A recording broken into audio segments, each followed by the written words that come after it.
Welcome to the IVM Podcast Network.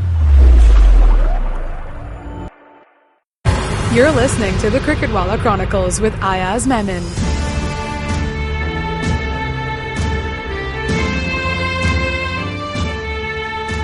Hi, this is Pooja from the Fan Garage, and you're listening to the Cricketwala Chronicles with Ayaz. As we talk about the birth and evolution of the cash-rich Indian Premier League, I think it's only fair to our listeners that we also discuss some dogged controversies that have plagued the league right from its birth back in 2008. Of course, back then it was something that we all popularly know as the Slapgate, seeing two World Cup athletes in Harbhajan and Sreesanth having an on-field spat live on primetime television, and with Sreesanth having tears rolling down his cheeks. I asked, what was it that, you had these undercurrents and tensions between what were earlier teammates, just a few months prior were teammates, and where were these tensions simmering, and what was it that was going on in the minds of the players? That's an interesting question as to why it happened. Remember, this was the first season of the IPL, and everybody was gung-ho about the event. There was so much colour, pageantry, excitement, enjoyment, celebrities in the stands, the razzmatazz around it, and suddenly you have this match. And it's a post-match scenario during the presentation that, Harbhajan goes and slaps Sreesanth, and then that very famous picture of Sreesanth, tears rolling down his cheeks. And of course, finally it was all kind of glossed over and ironed out, I would imagine. But what causes such things? I think for me that is of interest. Yes. Why is it that people get into this kind of a squabble where it can actually get in a situation of violence, so to speak, because it was a violent act, Absolutely. somebody getting slapped. Yeah, it was in a fit of rage. It was in a fit of rage, yes. anger, some precipitating factor. Now, what was the precipitating factor? One doesn't know. Maybe it was something to do with... Look, there have been instances in the past in international cricket where players have almost come to blows. Yes. I'm not talking of domestic cricket. We've had in the past Manoj Prabhakar, Rashid Patel, Maninder Singh in domestic cricket in India getting involved in spats which have led to almost... serious violence. The other thing which I remember from international cricket is Javed Miandad and Dennis Lillee, a very famous controversy which happened in the 1981 season when Pakistan were touring Australia, and there's a very a very famous picture of Lillee with his fist raised and Miandad with his bat raised, right? And one trying to hit the other, and somebody had to intervene and separate the two.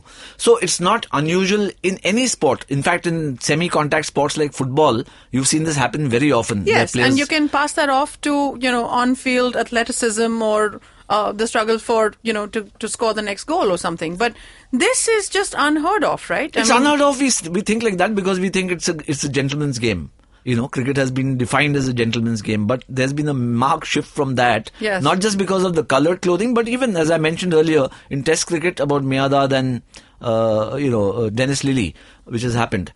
The point is that I think we make an assumption about teammates. So, for instance, Harbhajan and Sreesanth were part of the 2007 World Cup winning team. Correct. That all teammates, all players who are part of a team are, chuddy buddies. They're bum chums, or at least they're damn good friends, which is... frankly, it's a very sanctimonious and a romanticized thought, actually. It's not even romantic, it's a silly thought. Because, in the same house, people, even siblings have differences. People have differences with their parents, and parents have differences with their children. So, it's not that anybody or 11 players in a team of 15 who are in the squad are all... thick friends with each other. It's just that they have been brought together to collaborate towards a certain end, which is to try and win a match. Now, in that collaboration, obviously you expect other differences to be kept aside. Yes. There are differences of personalities. There are differences of opinions. Individual traits and personalities are always there. Yes. And some people are prickly by nature. Some people are very... very placid. Some people are very docile. Some people are not. Some people are naturally aggressive. And therefore they will not... They could end up rubbing people the wrong way. Right. What happens is when people cohabit together for long periods of time, and in cricket certainly happens more so, because in a test match you spend almost a week together in the same dressing room and in the same hotel. So either the bonds get thicker or the differences get sharper. But they are camouflaged or glossed over or cast aside when you're out there on the field performing. Yes. So let me give you certain examples from the Australian team of recent eras. Shane Warne didn't have too much time for Adam Gilchrist. Both are great players. When you look at what Shane Bond has had to say for Adam Gilchrist in the past, it's not very complimentary. Or for that matter, Steve Waugh. He was fulsome praise for Ian Healy or Mark Taylor or some of the others. So, in fact, he didn't think too highly of Steve Waugh as a captain. But when they played together, it's not that Shane Warne would give less of himself playing under Steve Waugh.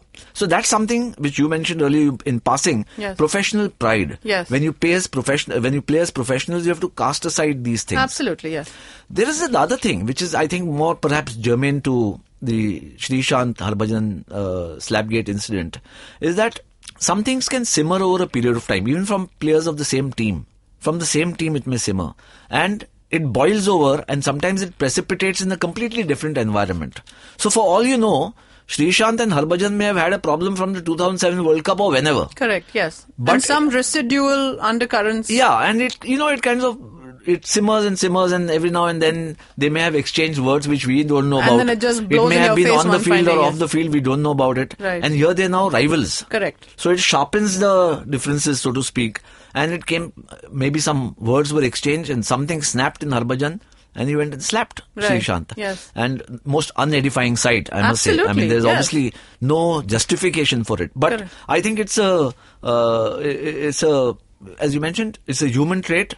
But I think you can't pass it off as a human trait or justify it. I think these guys are professional athletes. They're paid not just big money, but with the big money comes the big responsibility. Because And they're immense pressure. I mean, I often The pressure, say that. yes. I often say, and I ask a lot of people, in fact, that in a lot of players and who I've interacted with, that arguably IPL has got to be the most high pressure playing environment for a cricketer. Because let's not forget, you've got these big moneyed owners, and if in a match for India or your country, if you misfield or you let go of a wicket or you drop a catch, no one's going to put a finger at you. But if in an IPL match, clearly, if you let go of a misfield, which can cost you the match, the owner's not going to mince words in saying something or pulling you up on pulling up your socks. Well, unless the owners are enlightened, I mean, I think that one can't club everybody with the same, can't paint everybody with the same brush. I think there are owners and owners. Some people are patient, some people are impatient. Some people understand the game, the vicissitudes of the game. Some people don't.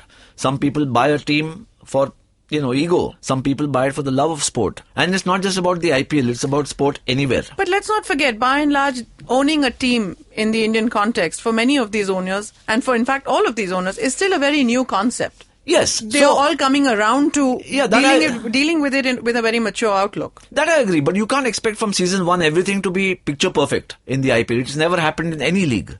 It didn't happen in the IPL. I mean, when football teams were bought over by Arab sheikhs, Yes. there was a lot of rancor. Yes. 25, 30 years ago. So it's not that leagues in other sports have had, a perfect start Or and have smooth always sailing, yes, have had absolutely. smooth sailing all the time.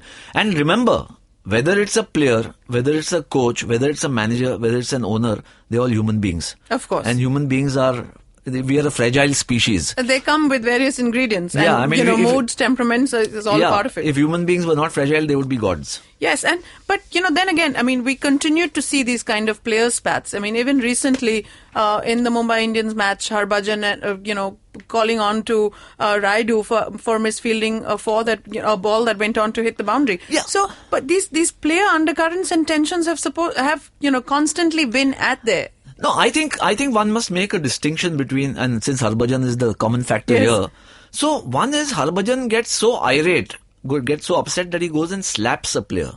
The other is he hollers at a teammate for a misfield. Correct. These are completely two different issues. So he may have, muttered some four-letter words which Raidu didn't like, and Raidu gave it back to him. But that was settled within 6 deliveries. The next over, when Harbhajan gets a wicket, they go and hug each other. Absolutely, yes. You flare up. There's a short, It's a spur of the moment there's a reaction. spur of the moment, yes. which is very different from A slapping. a slap. Yes. So there's no meeting point there. What I wanted to actually highlight is, interestingly, and since we talked about IPL and these player controversies that have happened, so there's Virat Kohli and Gautam Gambhir. Yes. Both from Delhi, Correct. played a lot of times together for Delhi in domestic cricket, and the minute they were ranged against each other as IPL captains, Yes. we saw different colours Absolutely. of their relationship or lack of it. Yes. Now, what does it mean? Does it mean it's only because of the IPL pressure that they're behaving like this, or was there something? Is there a bit of a history behind it? So the point I'm trying to make is, while Virat and Gambhir were sharing the same dressing room for Delhi, maybe they were not such chuddy buddies. And therefore, something spills over. Look, players are on edge, and obviously playing the IPL imposes a lot more pressure. It's not that playing for India doesn't impose pressure. Perhaps it does as much, but the IPL is hyperventilated. Yeah. There's so much that goes around it. There are so many more people passing opinions that you get either, very vulnerable or susceptible to any adverse opinion. Absolutely, yes. I think, and the other factor which I want to bring here is that, especially for people like us who judge things from the outside, and that's our job, we sometimes tend to forget that these athletes really live on edge across sports, not just cricket. The other is that a vast majority of them are damn young. They are ranging in the age. I mean, I'm not even including a Sachin Tendulkar here who started 16, because he's a very bad example in such situations. He never had a problem for 24 years. He's not confrontational by nature. By nature. That he's not a great example. But from the age of, say, 18 to 25, 27, think of the things we did. Absolutely. When we were that age, you've got a fair point there. Yeah. So we do all kinds of things. We live to regret it. We mend our ways. We learn. Sometimes we don't. We repeat those mistakes. And, it's what, to put it very simplistically, is all part of growing up. Yes. But because they are representing teams and in colour, an 18-year-old is supposed to be having the maturity of a 40, 50-year-old and behaving perfectly. Yes. I think that's an unreasonable demand. I'm not condoning any, ill-tempered behavior on the field, but I'm just saying we need to take cognizance of these things when we view sports, because ultimately they are tutored, they are mentored, there are coaches in place, there is a team protocol in place, and they must adhere to that. But a lot of these spats we see, most of them are spur of the moment. They live and die for a brief moment, maybe an over, 2 hours, or not even that. For instance, Kieran Pollard and Shane Watson. Yes, of course. We've seen some, part of their rivalry almost slipping out of hand, even in the IPL. Now, yes. Maybe they had a history playing for Australia versus West Indies. Yeah. Sometimes it can be as, minor, I'm saying minor in inverted commas, as, Watson hitting Pollard for 24, 22 runs in an over. Yeah. And you have a certain resentment. Good God, the buggers. I'll show him the next time, kind of a thing. Yeah. And next time when he bats and he's hit 3 sixes, he might make gestures or say words which Watson may not like at all. Yes. But it's really to do with, something on the field of play, and it may pass within minutes. Correct. Sometimes it may not pass within minutes. Sometimes you bear that grudge till the next time you see each other, and it may happen a year later. Yeah. And then over a period of time, these things tend to dissipate. Right. So I think by and large, players learn, they make the mistakes, they stumble, they fall. Obviously, they have to have a certain edge to their personalities when they're performing. Even, the classic quote from Matt Hayden, that if you want to see aggression, you have to look into Rahul Dravid's eyes. So, to show aggression, you don't need to do, body posturing or show tantrums or sledging. Yeah.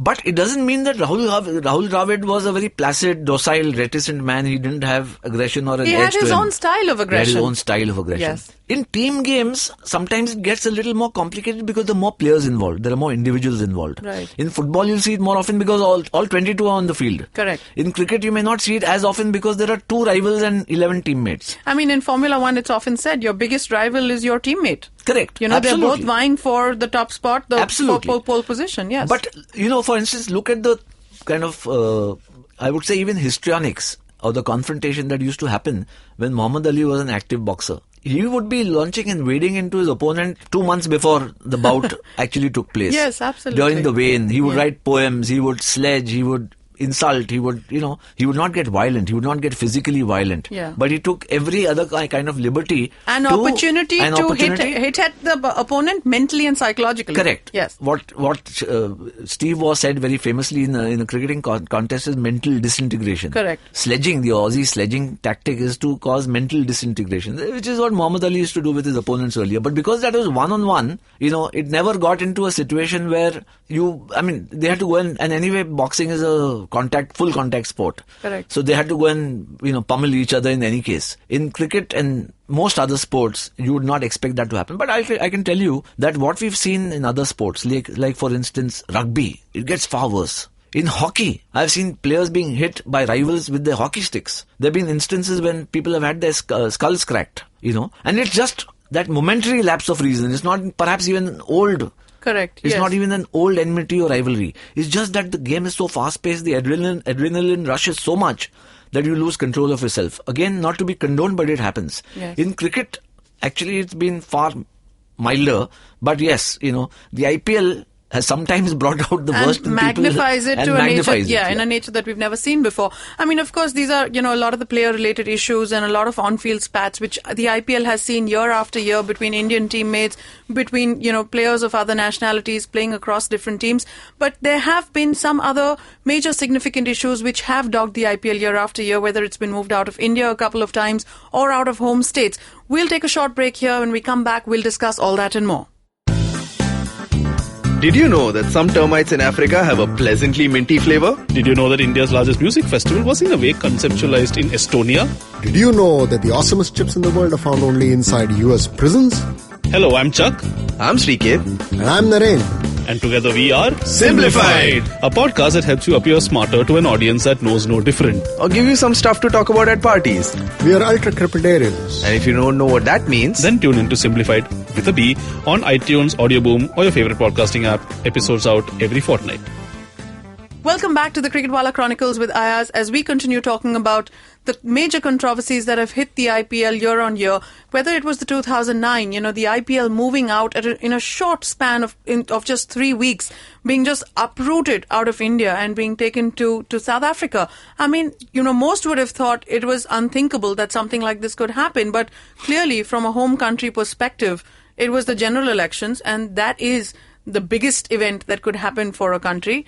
Where was this whole thing headed? Was it right for the league? Was it right for it to have happened? Could we have just called off the IPL for that year? So, I wish there was an easy answer to that, but there were a lot of factors at play. So, should it have gone overseas in an ideal situation? Obviously not. This is the Indian Premier League. Yes. It should be played in India. Right. As it happened, it coincided with the general elections, and the BCCI went seeking permission from the government to host the tournament. Remember, the season coincided with the general elections. Completely, yes. So the choice was, I think that's what the government told them, that you play it post the elections. But that became impossible because you would lose all the players. Yes, or most of them. it struggles to find a window As in the it is. FTP anyways. As it is, yes. In the FTP, as it is played in summer in India. Yes. Which is not the best season. Right. But because these are 3.5-hour games and played in the nights, so therefore, it's not as excruciating on players as it would be playing in the daytime. Right. So I think it became a kind of a Hobson's choice. What do we do? Do we stay here? Do we cancel the league for this year? And it was only the second year. Yes. So you can't say I'm going to cancel the league this year. It wouldn't have set the right precedent. No, right? it would have collapsed. Absolutely. The league would have collapsed Yes. because the first year it had been so successful that all kinds of people were wanting to pull the league down. And if you don't hold it yourself, then obviously you're asking for big trouble. So the choice, and I think the choice then was really, how do we hold the league? Where do we take it? I think the good relation, I must say that Lalit Modi, who was then the chairman of the IPL, moved very swiftly. I think he convinced the BCCI, and Mr. Sharad Pawar was the president of the BCCI, back then, yes. who was, in such matters he was always very progressive. They lobbied very quickly with the South African Cricket Board. The South African Cricket Board was also languishing in terms of money. See, this gave them an opportunity to put themselves on the map. And why South Africa? Because this was an extension of their home season also. Absolutely, yeah. And, let's not forget, South Africa had hosted the first Exactly. World Cup. And they'd done it very successfully. Yes. They'd done it successfully in the logistics of it, in the organizing of it, and obviously in also getting the crowds to come in. Correct. And the IPL had become, And understanding the inherent nature of T20 cricket. That you could also say of Australia or New Zealand, that, teams that played T20 cricket by now was 4 or 5 years old. Yeah. It was not 1 year old. So other teams or other boards would have also understood. But South Africa gave you multiple cricket grounds, which Australia would have given, but it's a far bigger country. Yeah. But it's also the wrong season. Right. And England, it was including into their home season. So they wouldn't have allowed it. Correct. You could go to West Indies perhaps, but West Indies you would never have had night cricket because there was no infrastructure. And the timing would not have worked for audiences back in India, isn't it? That's the key. Yes. From a prime-time viewing opportunity, South Africa looked the best. Correct, yeah. Because it's about an hour and a half or 2 hours behind India, and therefore it would not. And remember, the Indian audiences were still your biggest. Yes. That's where the moolah, where the eyeballs were and where the South moolah Africa was. has a large Indian diaspora. So I think the really credit-worthy part is that the IPL 2 season was pulled off at very short notice, amidst a lot of controversy, amidst a lot of naysaying, amidst a lot of apprehension. I don't think that the government of India was very happy. Well, definitely not. That the IPL was, in a way, Lalit Modi's action was seen as very brazen. And in defiance. Yeah, absolutely. In a sense. Yeah. Because and in fact, what one understands, and this is allegedly said of him, that he went and once he, the IPL wasn't given permission to be played that year, he said cricket is more important than anything else. Than the general elections or anything else. And we'll show it to you. We'll hold it successfully elsewhere. Right. And that he did. The second part of it, he succeeded, because the South African leg was as impressive, if not more, than the opening season in India. Well, yeah, it just raised the bar, a notch or two higher. The circus went to South Africa and became an even bigger circus, and it was such a rousing success. All the teams were obviously there, the players. In fact, it became a carnival of sorts for South Africa. 2 years, twice in 2 seasons. Right. After the World Cup, one thought that maybe 8-10 years later something like this would happen in South Africa, but 2009, there it was. And yet again, when the next general elections came up, again we saw the IPL moving out of the country. Even though it was for part of the season, it went to the Middle East. I think the precedent had been set by 2009, that it could be played overseas. Right. And clearly from a government point of view, so in 2009 the government took a position which was a different government from the one which came on in 2014. But the elections had not been held, so there was no government formed as yet. Yes. But the safety and the security which the government provides, or BCCI asks for during holding mega matches or major matches in India, would not be available. Yes. That much was clear from 2009. The personnel had changed. By 2014, Lalit Modi was not in the driver's seat, yes. Yeah. And neither was actually, in many ways, Mr. N. Srinivasan, because the controversy had erupted. Absolutely, But because the election dates were defined, half the season was moved to the UAE. Right. And it was played there. The other half resumed in India. And, And the matches were scheduled in a manner that they didn't take on states which had their elections going on at the same time. So it was all very amicably laid out and mapped out. But importantly, it was a success again. So of course. Half the season played in the UAE. Which the UAE audiences they loved. Lapped up. They Absolutely. loved it because for them, and there's a lot of expat, population there. Indians, Pakistanis, Sri Lankans and what have you, English and cricket, Australian. no matter where, is always enjoyed by And everyone. the other half of the season, though it was a bit of a flip-flop, part UAE, part India, the other half of the season was as audiences successful. in India were eagerly waiting for the IPL carnival to hit in home. that sense, cricket broke through all these constraints and barriers, whether it was the elections, whether it was moving away from India to South Africa or from India to the UAE for half a season. I think that showed the robustness of the brand of the league, that by now it didn't seem to matter where it was played so much. Not that the eyeballs or the viewership was on a constant rise, it was growing exponentially. No, it wasn't happening. The first 3 seasons were fantastic. 2008, 9 and 10, yes. The viewership kept increasing. But there had to come a time when it plateaued. And then therefore, also what happened subsequently is that various other platforms for consuming media or consuming tournaments or sports or cinema started arriving. Right. Like the digital platform, your mobile platform, apart from television and actual going to the stadium and viewing. Right. So the viewership or the consumption of the IPL, like of every other sport, has got kind of fragmented and scattered across various platforms. And therefore, in a sense, it has also plateaued. So it's not grown exponentially, but it's still the number one sport. It still gives you the ratings and it gives you the viewership. But do you think somewhere the IPL has become such a big monster and in a way such a convenient punching bag for everybody that today if there is a problem, the IPL must solve it? I mean, that's true. Take the current season, 2016, and you have you have Maharashtra, which is facing the severest of droughts in recent years, and yet you have 2 new teams which have been rendered homeless because the IPLs had to move out of Maharashtra and play their games in a city which by itself can't sustain a home team, Visakhapatnam.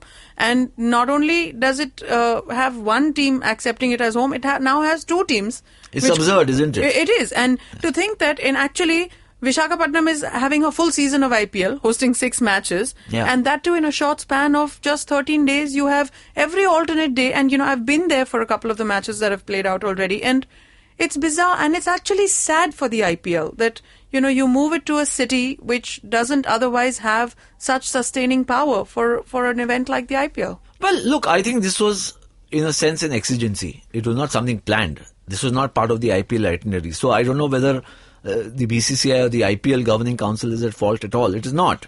It's also a national tragedy. Drought. Yeah, but I mean, because there is a drought, it's not the onus is so not on the IPL to save explaining, water. Yeah, so I'm explaining that, and I can tell you because I spoke to the person who lodged the PIL in person. Okay. So Surendra Srivastav of Lok Satta Party, which lodged the complaint against actually the Maharashtra government, not against the IPL. So, but he used the IPL as a kind of plank to get the attention of the state and the people about the drought. To that extent, I think it was a great. Otherwise, in India, people live in oblivious of the tragedies around them. Absolutely, yeah, And especially Maharashtra- people in urban metros. Yeah. Yeah. So and in the center and state governments. Correct. Yes. Okay. So that was a significant service done by that PIL. The objective of Surendra Srivastav was to force the action of the state government using the IPL as a plank. The High Court ordered, after much going back and forth and the matter being heard in court, that it should be moved away because the water consumed for maintaining and providing for the on match days at the 1K day at the Pune Stadium and at Nagpur would be better given to the people who are suffering in Marathwada and Vidarbha and wherever else. Yeah. In my opinion, that was misplaced, and I've said this. I think that just maintaining a ground, even if the IPL is not being played, as of now, to maintain the 1KD, you still need water. Right. Okay. To maintain a AstroTurf for hockey requires perhaps as much, if not more, water because it demands more water than a cricket ground. Right. Or golf courses. And then, then what about maintaining hanging gardens? Yes. Why should you maintain that? I mean, the whole debate became nonsensical. I don't think moving the IPL matches was any relief to the drought-affected farmers. Absolutely. I mean, did they actually benefit from it? In fact, the 3 franchises who were involved in the matches in Maharashtra, which is Mumbai Indians, Pune Super Giants, and Punjab Kings 11, who were supposed to play their matches here, they were all willing to pay 5 crore each as drought relief. Correct. There was also the guarantee given by the Mumbai Cricket Association that they would use non-potable water from the race course, which has been treated, and not access any other water. I think all of these measures would have served better the cause of the drought-affected farmers rather than moving the IPL. This is a Pyrrhic victory. So you move the matches around and about, and actually I don't know whether it has created any major difference to the lives of the people affected by drought. The great thing is that drought has become top of the mind issue in India, which it should have. Yes. Except that everybody was oblivious to it. But was this the right solution? Of course, no, up for debate. In my opinion, no. Yeah, me too. I agree completely there. But, where does this leave the IPL? Is it leaving us vulnerable to all kinds of attacks and PILs and finger pointing? I mean, but it will happen. See, inevitably, because the IPL is so high profile, it is so cash rich, it is so, how do I put it? It's so heady in its. It's very intoxicating. So it has got its fair share of detractors. And there are obviously a lot of things that have happened around the IPL which have also eroded the credibility not just of the tournament but also of the BCCI. Yes, of and course. of Indian cricket. Yeah, and I don't mean player spats or managers taking panga with players. I mean, one of the things which we didn't discuss earlier, for instance, when you talk of pressure on players and they get into spats, people are on edge who are also owners. When Royal Challengers Bangalore lost their CEO within weeks of the first season starting. Yes. Charu Sharma was unceremoniously sacked from his job, yes. Coaches are on edge. Support staff, because unless you deliver results, and these are all results-driven matches. The league is results. It's not like Test cricket where you might have a drawn match. Yeah. It's not a long-drawn cricket 1-year calendar. This is all packed in 7 weeks, high-octane stuff. Either, you live and die by the sword at times. So you'll have found that coaches change, players change from franchise to franchise in auctions. Yes. Sometimes coaches and support staff change, not as much, but they do. And managers and CEOs end up losing their jobs if they don't deliver results. Correctly. But then that's something we also see in the world of football internationally. In all competitive sports. Absolutely. You know, and it's a commercial enterprise also at the end of the day. And big money involved. And it's not just about winning. You see, I'll tell you, we'll reach a stage that obviously, perhaps because if a team wins, money will follow that team. There will be commercial exploitation which will lead to profits. Absolutely. But for instance, suppose that hypothetically there's a situation that I'm the CEO of a team which has won more matches than it has lost. Maybe finished second or third. But I'm very much in the red where my balance sheet is concerned. I may still be sacked because I'm not a good manager. Right. Or a good CEO. Yeah. That will be the pressure on me from the promoter or the franchise owner. So it's not just enough to win, it is also important to make profits. So to have a profitable business out of it. But coming back to your questions, whether the IPL is under harsh scrutiny and sometimes unfairly so, I think both are true, sometimes even fairly so. You know, I don't think that because it is so hugely successful in terms of providing, cricket joy or cricket entertainment to spectators and viewers, or also making money for the BCCI, that's great. But we should also scrutinize whether it is living up to the standards expected of a sports event or not, and the probity and integrity of people associated with it. And I think that's where one of the issues that will come up. Of course. Has come up repeatedly. And already has. There have been major structural changes that have hit the IPL over the years, and, not just uprooted IPL, but turned BCCI and cricket in India on its head to the point that it's changed world cricket in general. But we'll talk on that, of course, in our next episode. You're talking about Modi versus Srinivasan and Srinivasan's fall from grace? Absolutely. Yes, that's the one. We'll talk more on that. I've taken the hint, Pooja. We'll talk more on that in our next episode. Thank you so much for joining me today, Ayaz. Signing off today, Pooja from the Fan Garage. Thank you, Pooja. Cricket Wala Chronicles is available on iTunes, Audioboom, YouTube, the IVM Podcast app, and many other podcasting apps that you may like.